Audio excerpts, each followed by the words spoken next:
Tu as trouvé la réponse? Tu as trouvé combien valait cette racine carrée-là? Je la trouve d'une beauté cette question parce qu'elle manie des systèmes, des puissances, des racines. Enfin voilà, il y a un pack de tout ça et à chaque fois tu trouves le bon chemin, tu gagnes. Ici, quel était le bon chemin? En regardant ces deux équations, on pourrait se croire pieds et poings liés, genre on ne peut rien faire. Faux, tu peux. En fait, l'idée ici dans cette deuxième ligne, x, y plus z, c'est la transformer avec qu'une seule inconnue, soit du x, soit du y, soit du z. Et pour ça, il y a un moyen meilleur que les autres. Quel est ce moyen? En fait, regarde, si tu remplaces x par 2y, d'accord, tu peux. Donc là, on a 2y plus y, mais z, c'est embêtant parce que pour remplacer z avec du y, 3z égale 2y. Donc pour avoir z, il faudrait diviser par 3. Tu vois, fais fi de ce qui est à gauche. Tu vois. Pour avoir z, il faudrait diviser par 3. Donc comme ça, z égale 2y sur 3. Embêtant, fraction. T'aimes les fractions? Moi non plus. Dans l'absolu, si, mais pas ici. Donc tu vois, en fait, remplacer x par y spontanément, c'était pas le bon chemin. Et là, avec ce petit moment de découverte, tu te rends compte que le plus embêtant, c'est z, ou plutôt le 3z. Donc moi, j'aimerais avoir 3z directement. Parce que si j'ai 3z, eh ben, je peux le remplacer par 2y ou par x. Comme ça, je suis heureux. Et il y a un moyen pour obtenir du 3z. Ça, c'est une égalité. Quand tu as une égalité, tu as le droit de multiplier tout le membre de gauche et tout le membre de droite par un même nombre non nul. Et ici, le nombre qui serait cool, c'est 3. Parce que si je multiplie tout le monde ici par 3, ok, 3x, 3y, bon, c'est la vie. Mais surtout 3z. Et 3z, c'est du bonheur. Donc on obtient 3x plus 3y plus 3z à gauche égale 3 fois 11, 33. Ok, là c'est pas mal parce que 3z, je peux le remplacer par ce que je veux, par 2y ou par x, c'est mon choix. Le plus judicieux est d'exprimer tout le monde avec du y. En fait, toute la ligne de gauche, je vais voir que du y. Et regarde, c'est facile parce que j'ai fait le raisonnement tout à l'heure. 3z, je vais remplacer 3z par 2y parce que c'est égal. Donc déjà à la place de lui, 2y. Yes, lui s'appelle 3y, c'est déjà des y. Et 3x.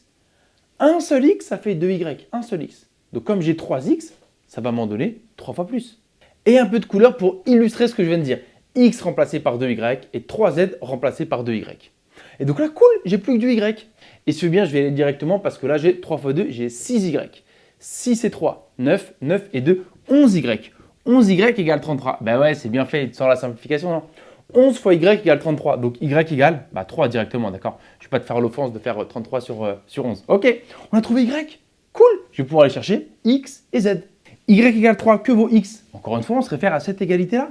1y, ça fait 3. Donc 2 fois 3, 6. Bah, x égale 6.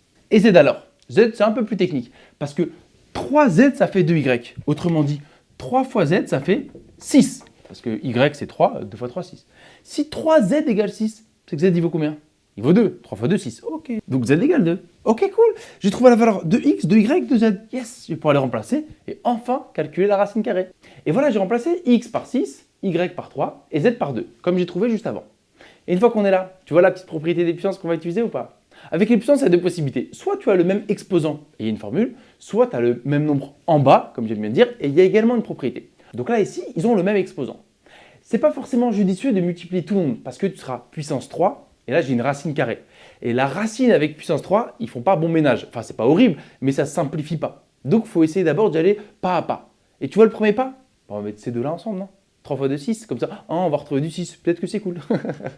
Et donc la propriété me dit, comme tout le monde est puissance 3, eh ben, je peux les multiplier. Je peux dire que ça fait 3 fois 2, le tout exposant 3. Et 3 fois 2, 6. Donc finalement, regarde, le calcul, ça devient 6 au cube fois 6 au cube. Donc soit tu es bon, tu as trouvé directement la réponse, soit je peux passer par une étape. Parce que racine d'un nombre, c'est qui fois lui-même donne ce nombre. Racine de ça, qui fois lui-même donne ça? 6 au cube. Parce que 6 au cube fois 6 au cube, ça fait pile ce qui est écrit. Tu vois.